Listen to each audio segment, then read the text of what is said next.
Welcome back to the Essentials of the Learning Progressions Model.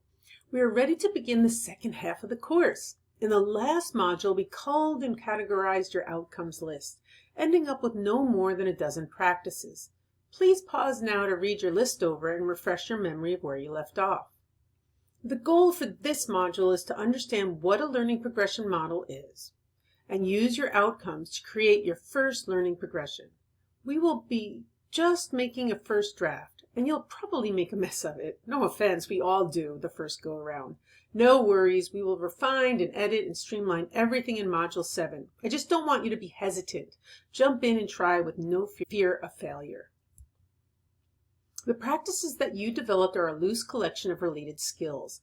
A learning progression is a detailed description of the skills and sub-skills needed to develop a practice from foundational level to a more complex level.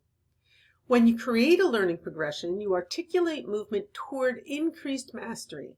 Increasing mastery does not mean that it's just harder. This can mean deeper and broader understanding, ability to apply, generalize, or transfer, more sophisticated and complex. Foundational levels literally form the foundation for the more complex levels, and each advanced step subsumes the previous ones. Put more simply, you cannot be on rung 3 of the ladder unless you've already climbed up rungs 1 and 2. In the world of education, we talk about standards. Most of you will have heard about, if not tried, standards-based grading, or SBG. As a matter of fact, SBG is what we used to call what we do until we began to notice discrepancies between standards-based grading and what we did. Thus, we coined the new name Learning Progression Model. So what are standards? Standards identify endpoints, grade-level targets for learning. These can only be thought of as curricular progressions across grades, not based in research about student learning over time.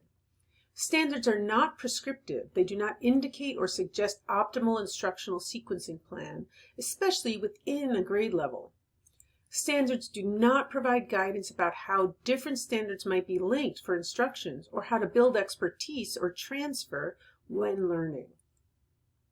In Module 3, we took the standards, created specific outcomes. We create learning progressions from these outcomes, and these learning progressions help us to shape our curriculum.